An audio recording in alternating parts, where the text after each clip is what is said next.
Welcome back, guys, to Let's Talk About It. We are your lovely hosts, Gile Oratile and Kuta.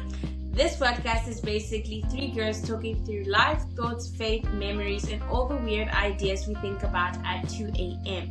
Think of it as a group chat, but with microphones. Hoorah! How are you today? Today I'm doing good. Happy to be alive. How are you doing? I'm sleepy for some reason, and I had such a wonderful evening last night. I slept so well, but this morning, I don't know what it is, but this weather is making me but other than that, I'm good. Kutolicious. I love this corduroy. Kuta used to be a corduroy girl when she went to school when we were young. So when she was corduroy, it reminds me of that little sister. Kuta, how are you? I didn't want to laugh because that was too sentimental. I was like, don't laugh. But it came out eventually. I was reminiscing. Tell me about it. Yeah. I was literally sitting right here. I was like, we're not going to go down memory lane right now. Yeah. But I'm well. I'm so excited for today. I feel like every episode is so exhilarating for me. And I hope you guys are as excited as we are. So please let us know what you think today's episode is going to be about before we start. It's in the title. Ah, man. But anyways, it would have been cool if they didn't. It would have been cool if they didn't know.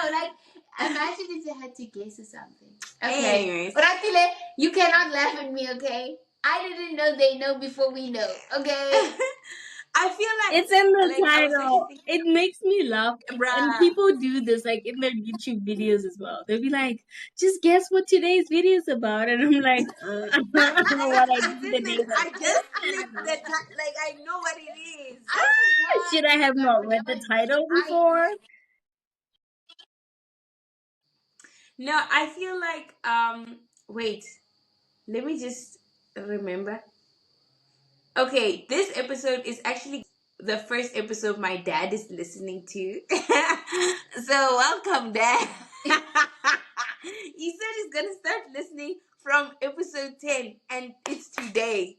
Today's the big day. My dad is gonna listen to this. I'm so excited. But I feel like this segment has been my favorite segment so much because I feel like there's a lot of reflection. I feel like love is everywhere, and this segment has been really got me going on. But anyways, guys, I have a question for you and you. Let us be honest. Women, we have lists, okay? We have all an idea in our head of the kind of guy we want. Yo, this had to be the one my dad listens to. No. Anyways. No, wait. As we have, as I have mentioned and encouraged everyone listening to keep a record of somebody's. We're not getting into that. Okay, let me go on. So, guys, everyone has a list. Everyone's kind of if you listen to girls, it goes something like this: tall, dark, and handsome, emotionally mature and stable, funny, kind, smart. That's the package. Everyone, those are the words that gets thrown in, So here's my question for you, ladies and gentlemen. Imagine this. You meet someone. Yella, he's your man. 100%. That list personified. He's exactly what you're looking for on paper. He checks every single box. He just goes ding, ding, ding, check. But something feels off. No matter how many times you hang out with him, there is no, as Cristiano Ronaldo put it, click. There's no click, guys. There's no chemistry. There's no tension. Nothing. Zero. It basically feels like you're dating an attractive rock. Not the rock Dwayne Johnson, like a rock, a brick, a stone, a wall. Fine. But then you meet another guy. I don't know if this is in the same time. I don't know what kind of dating you're doing. But anyways, you meet another guy. And he's not someone you would normally consider your type. If maybe he checks three of your things, if maybe he checks three of the things on your list, but suddenly things feel easy and natural, the conversation flows, the chemistry is there, you actually enjoy being around him. Now the question for you ladies and gentlemen, yes, is who do you choose? But on top of that, you also have to tell me from the experience with these two guys, what do you think that experience would have taught you about yourself? Yes. So are you choosing the perfect paper guy, or are you taking the guy that doesn't match the list but feels right? May I ask some questions before I answer the question? Yes, ma'am. So the guy on paper that is ideal in terms of my type. Yes, ma'am. How does he make me feel? Nothing. There's a rock. It's a rock. It's a rock. It's a rock. And then the guy that barely ticks any boxes on my list, he makes me feel. It's natural. It's easy. You feel comfortable with him. You feel like there is a little bit of a something is. Oh, there's something more than the other guy. Yeah. Okay. Yes. Okay, because yes, I think that's where the magic of love comes to play, is when you allow it to do its thing. I don't think I can take someone that I don't feel lovey-dovey to. In the beginning stages, I feel like as much as the guy on paper is appealing to me, I feel like if the guy that isn't ticking the boxes, okay, but this guy is a good man, there is boxes that are important that he's ticking, why not? But what would that teach? What would that experience, what do you feel it would teach you about yourself? That I'm not in control of love. Yes. I'm not in control. I'm not in control. I don't know. I feel like I'm a bit nervous now once I think about it, because it makes you realize you're really not in control of love. Because as much as both of them are available. Like, imagine how scared I would be. I would go to quarantine. We're gonna pause on Kuto. Or rather, girl, what is your choice, and what is your choice teaching you about yourself? Go on quarantine, girl. Not with Kuto. Okay. For me, something. Okay, if you're like, if you're like good looking in the beginning, right, and then no personality, you start looking ugly to me. Like immediately, there's no like that whole thing of like, oh, tall, you look so. No, it goes out the window. Cause I feel like personality is very important. Okay? And also like that feeling needs to be there. If it's not there, you're ugly to me then. Okay, not that sounds harsh. That sounds really, really harsh. Let me bring it back. You don't look as attractive anymore. Cause I feel like as much as we are attracted to features, the non-physical stuff also still matter. So obviously I'm not gonna go with you. That other guy, obviously I'm gonna go with him because not only is it clicking, but you start feeling like it's amazing because not he's gonna start looking really good in your eyes, in my opinion. So definitely leaving that rock of a man. Like yes. Yeah. We're leaving him. I feel like I was brick wall. Okay, that's why I agree. I agree with Ratila. I say that stick with the guy that makes you feel. As much as we want to make love about sense, like we like to make love make sense, and that's why we would have a list of characteristics, looks, personality. I don't know. We build a person thinking that would be the ideal guy for you, right? Because you want to make your love make sense. Let's be honest, love doesn't make sense. But you know what I think is so funny? Like, when I was thinking about this whole question, it actually made me want to tear up my hypothetical list. Because it's like, if in real life you're so open to, like, you could meet someone who does meet the list, and then it just doesn't feel right, and then you meet someone that doesn't, then it feels right. I think then what it should teach us about everyone, I think what I want it to get, all the listeners, I hope, ended up choosing this, is that be open to, as Anna from Frozen said, love is an open door. Close it. Uh,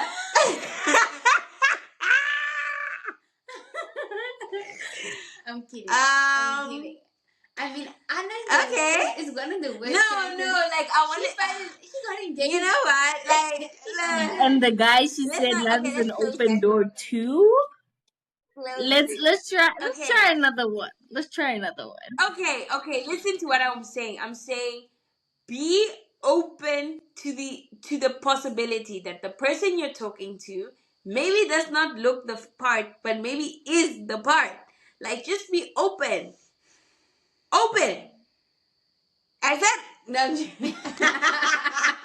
was about to say, where's this I'm going? sorry. I wanted to open. Okay. All right, Tile. All right, Tile. We are having too much fun here. Take us away into the second segment. Oh my gosh. Okay. Yes. So we're still in our series called What is Love?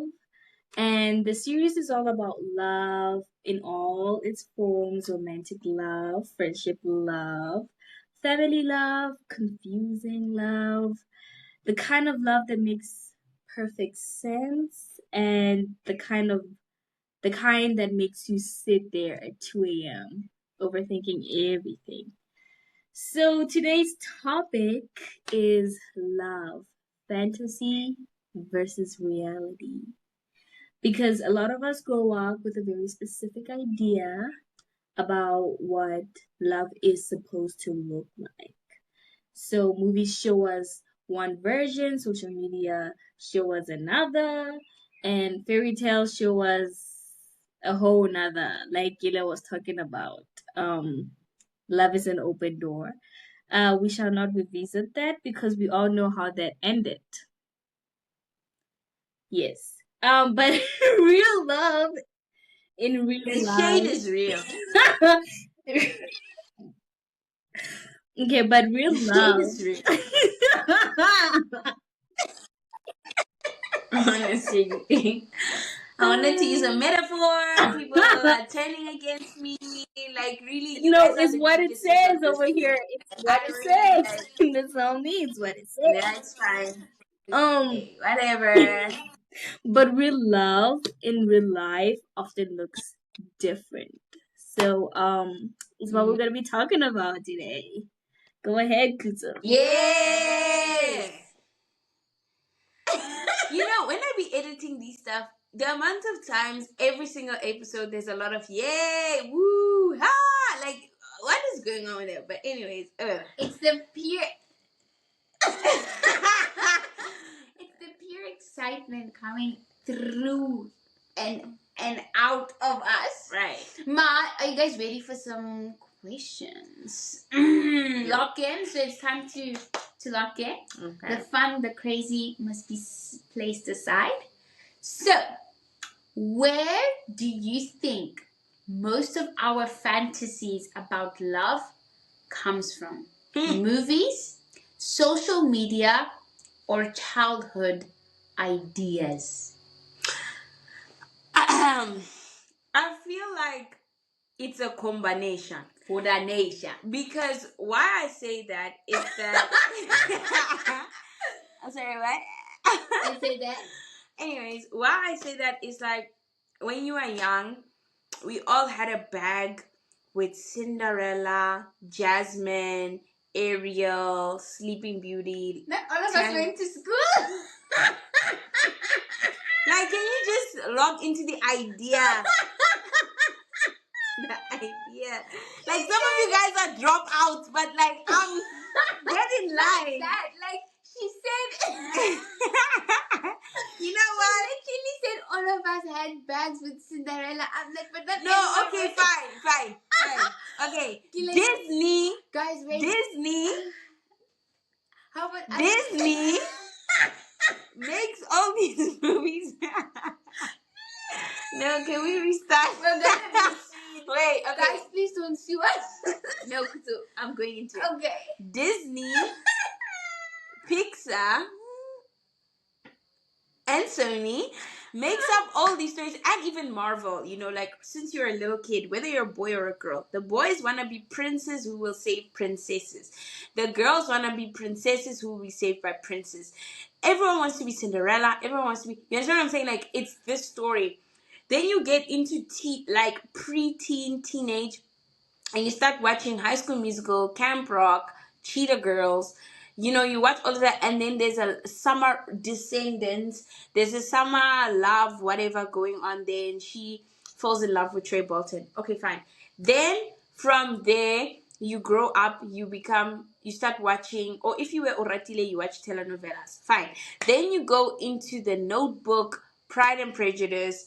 You know, you go into the heavy stuff, Twilight. And you are conditioned from that. Then they drop you out into social media where you scroll and it's all these happy couples. The Ben Affleck and Jennifer Lopez break up and remarry and break up and remarry. And I feel like this fantasy was a seed that was planted in us as a child, and they keep watering it and fertilizing it until it becomes this huge tree in people's lives of fantasy about love, and it's not real at all. It is made in Hollywood. It does not exist. Part of it. Aura, I hope they're not gonna laugh at you the way they did at me. What do you think? Yes. Yes. Yes. Yes. Yes.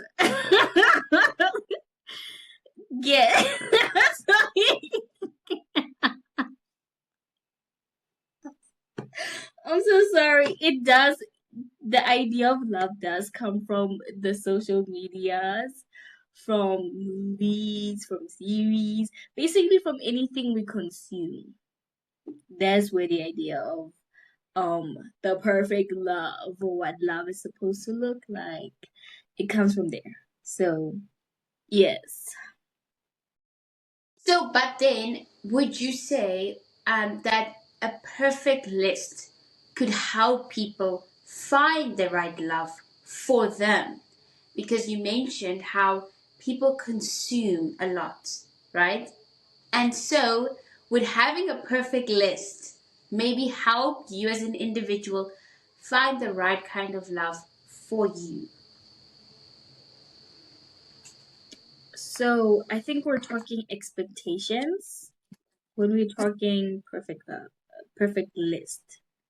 So when we're talking about a perfect list, I feel like we're talking about expectations. And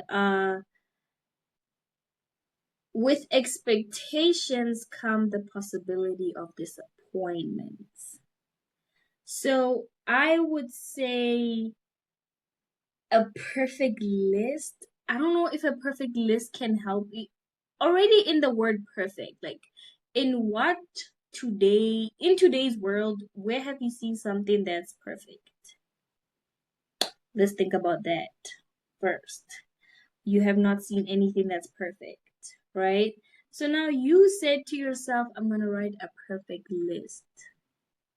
So what you're saying is, I'm going to find the perfect person. Again, which person is perfect in this world? Okay, nobody is perfect. So my answer, sorry, no question. My answer is no. I do not think having a perfect list, or matter of fact, having a specific list, because I think it's important for you to have sort of know where you stand with the whole ordeal. Okay. When it comes to like physical features, I would say like know what you like, but don't be expecting too much. You know? Like know what you like, know what you fancy and stuff like that, but do not expect too much out of people, guys. At the end of the day, we're all human. As much as you are human, the person is also human. We can't be basing everything off of like physical features, but know what you like. Understand what you like to look at. Yes. Also, I think, oh, it's still going. Okay. So no, absolutely no. You don't be making a Okay. list like that. But know what you like. Have like a list of boundaries, No. a list of like self awareness. I don't know, but stuff like that. Yeah. No, I think a list sometimes can be limiting, because people are so diverse and so vast. And sometimes you can, like, I feel as human beings, we can be so boxy at times. Like, you could meet someone who is literally a juxtaposition of a person. Like, he can be so childish and so mature at the same time. And I think sometimes when you have a list, you can really limit what you need and even yourself, because I think as a person you change, and what you need also changes and evolves. You won't stay the same forever. So I think sometimes lists do stop, limit, and block people's views from really seeing people as human beings, and sometimes even missing the right person. Yeah. So, Sure. I think what Atile mentioned, both sides of the perfect list, where it could be an advantage and a disadvantage of. The advantage part is you have an idea of what you would like to have, or what you would appreciate, what would be most important to you. Though the disadvantage is you could be missing out on more. You could be missing out on more because you have this list and it's restricting you from finding out more, what's more, what the world has to offer. What is out there? I mean, I don't think having a list is a bad thing. I just think, as Ratile mentioned, it has its advantages and it also has disadvantages. Though, as much as we want lists, okay, as much as we want good guys, okay, oh girls. what? Oh, girls, sorry, guys and girls. For those, the ladies for the men for the ladies. We welcome the men and women here. Yes. Though what I want to say is, one thing that's important is chemistry. Do you think chemistry alone is enough for a relationship, or does love require something deeper than feelings? Question it, because cast to be casted together, they test chemistry. Now, would you take that in your own personal life or leave it to the professionals? Look, I think it's very important for people to understand what is it that you're trying to build. Are you trying to build a long-term family house built on rock, or do you just want a fun summer?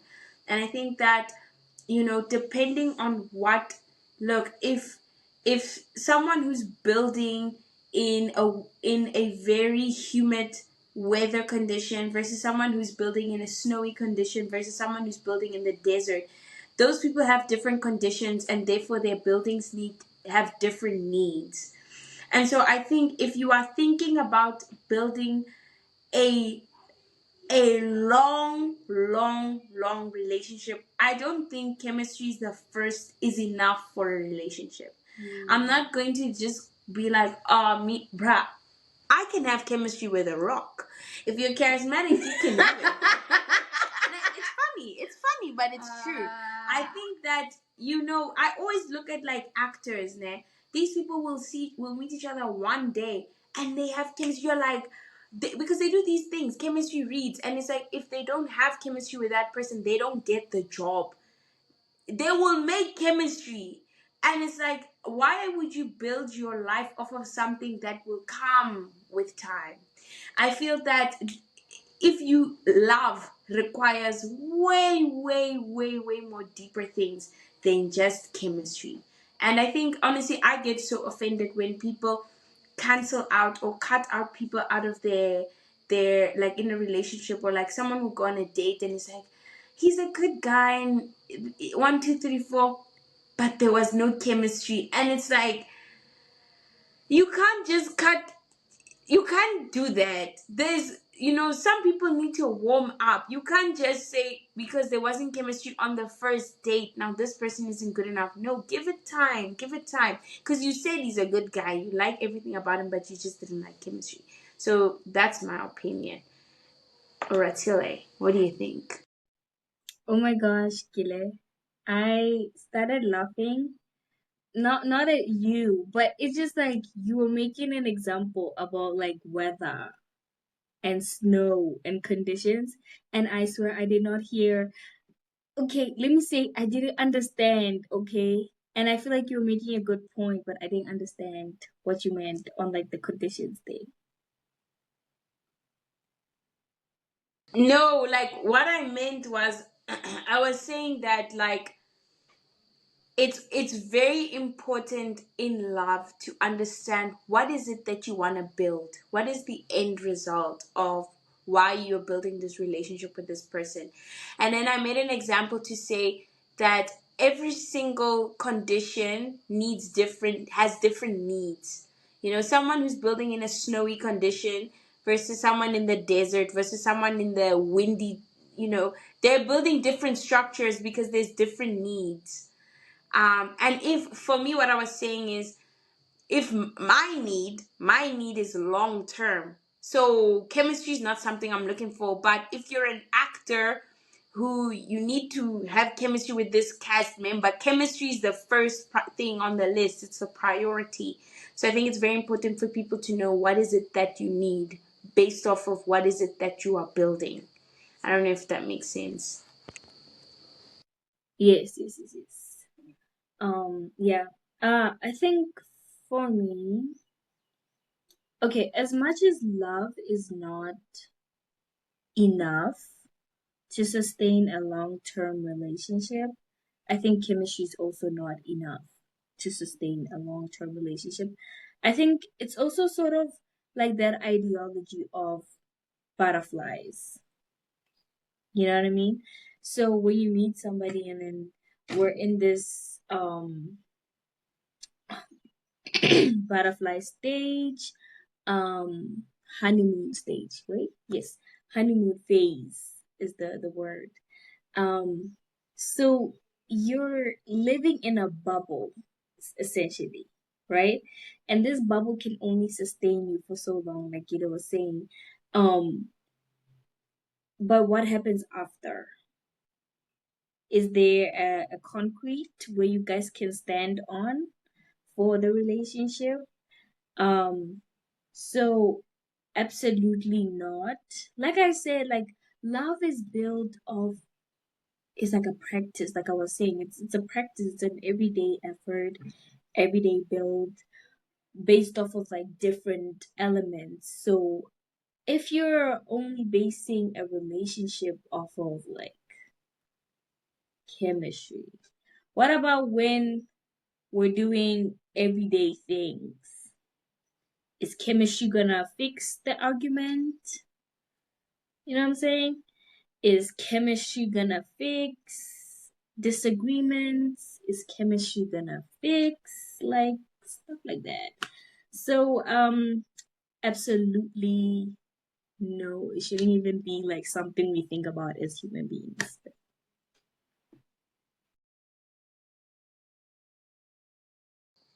Girl, I think you dropped something.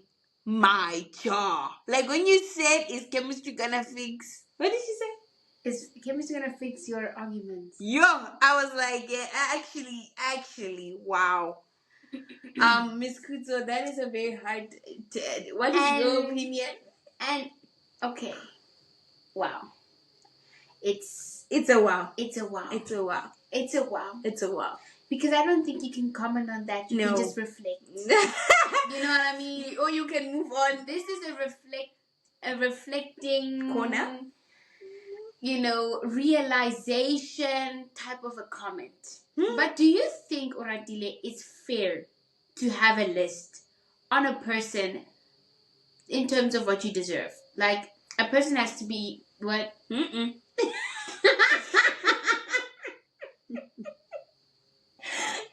killer's making me nervous.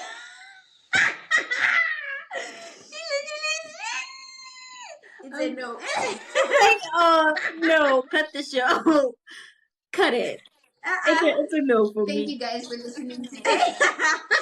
And I will take over from now. This is where we'll be ending our podcast.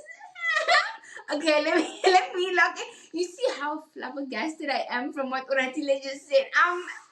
I'm discombobulated. I'm done for. Okay. Kuto.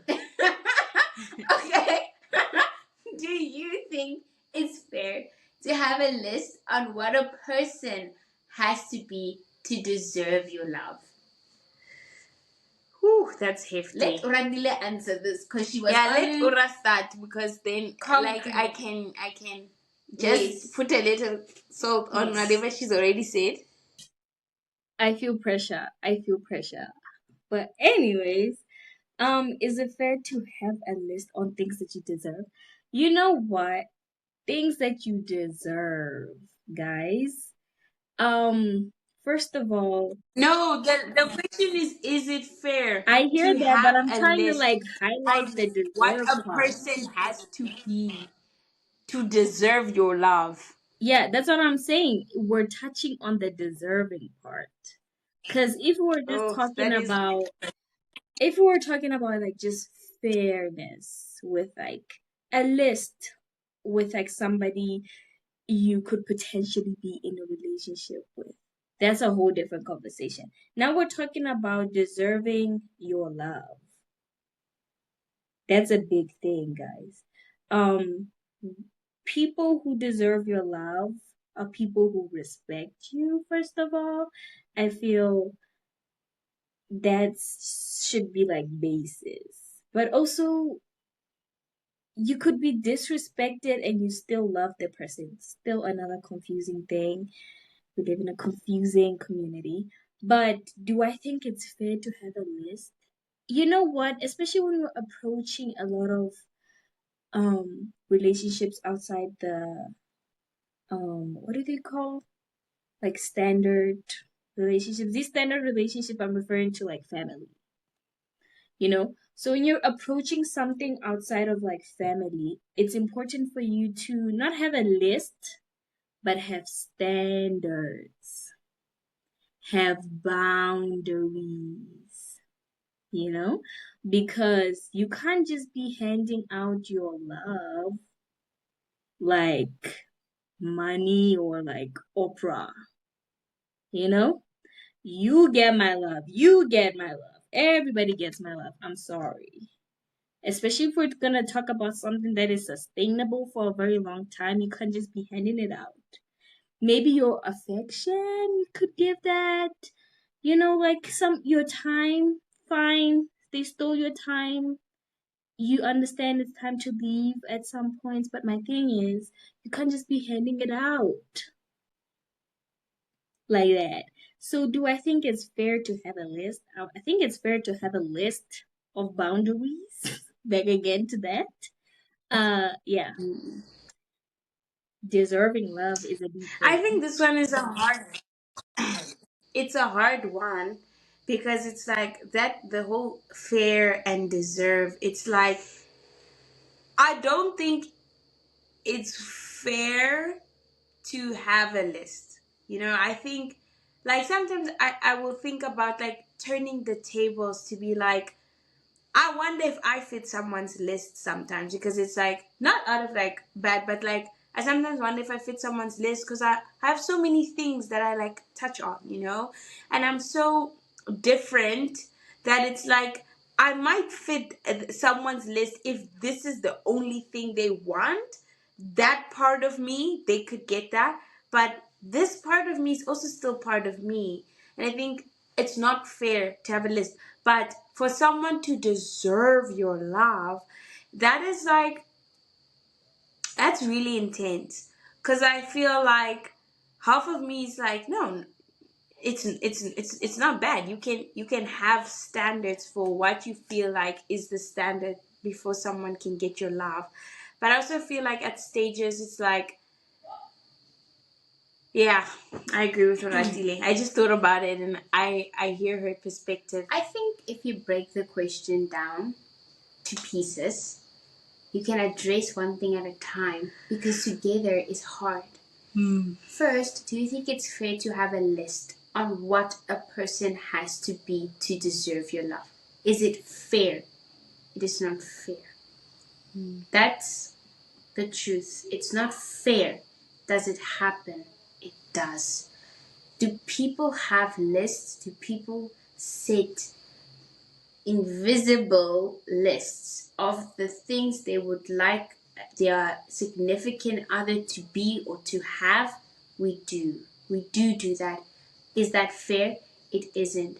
So, to make that list something based on what that person would have to gain. I feel to deserve something, you will have to work for it. You're gaining. You have to gain something to deserve that person's love. And I don't think that's okay. I don't even think that should be accepted in our society anywhere. No one is supposed to deserve your love. Though Oratile mentioned having standards is important. And that could be the way to look at it like I have standards and this is what is important to me. But to make it about deserving your love is not okay for me. It's no for me, love. Cancel you. No. I don't think it's okay. And it isn't fair and it isn't okay, but have those standards because you still deserve what you want. Though, because we're almost running out of time, the last and final question for the audience, my dearest sister Kele and Oratile, is how do you balance healthy standards without creating unrealistic fantasy or love? I think it was 2 weeks ago or a week ago, I was listening to the podcast again. And there was something that Ura said that I think when we were recording, I didn't hear her. But when I listened to it again, I said, she's so right. Is that I think the start of everything is you must know yourself. I think it's very important as a human being to know yourself, to know who you are, what you're about, the foundations of yourself, your morals, your dreams, your goals, and where you're going. Because I think the healthy standard, it's very good to want something and to want love. And I think everyone who writes a list has a good intention. You obviously feel you want to be treated right, you deserve good, you deserve the best, and you just want to give yourself a little bit of a sketch of what that looks like. And I think then that's where lists come from, is either from people you see in your life or from the TV or movies you see, like, oh, Mr. Darcy is really nice to Jane, so therefore that is the benchmark. But I think it's very important to start the benchmark or the healthy standards with yourself, to say this is the person I am. And even if it's just one thing, like for me, it's really important to have somebody who can speak to me and speak to me well, and I feel like I'm being respected and I'm being heard in a conversation. Just that, start that standard on that knowledge of yourself. I think that is the healthiest way to start standards. It's not based off of a character you've seen somewhere or someone others relationship, but from yourself, from stuff that you've experienced and you understand and you know about yourself. That's my answer. I feel like it was complicated. Aura, what do you think? It was not at all complicated. Not at all. I think I agree with you 100%. You need self-awareness, especially approaching things like this. But I think not only do you need self-awareness, you need like introspection.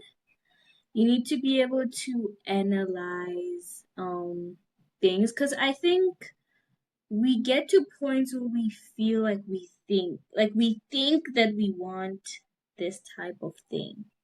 And a lot of times the things that we think we want are based off the things that we consume and watch, like was saying, like movies and stuff like that.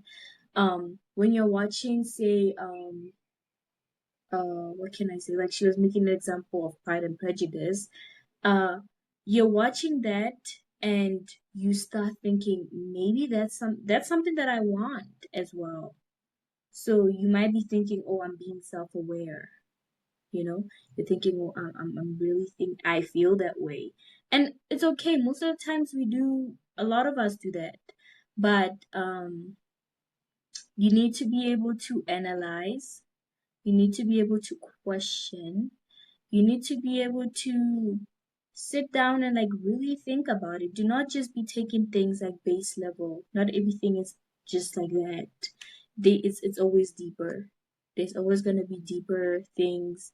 Also, not only understand why you think you're setting that standard, because you find you're being self-aware and be like, okay, I want a guy who is like respectful towards me. Okay, why do I think I want that kind of respect? Obviously, that's like an obvious, like everybody wants to be respected, but why do you feel you want to be respected in this way? Like question things. Like sometimes we just be taking things and consuming, but you never sit down and really ask why. Why you? Why now? Why then? Why like this? So very, very important. I think that's how you can balance whether you're being unrealistic or you're being like real with yourself. Yeah, that's my take. And you, Kuto? Listen, I agree with what you guys have said. I have absolutely nothing to add on, but healthy standards is important, and I think everyone should have healthy standards.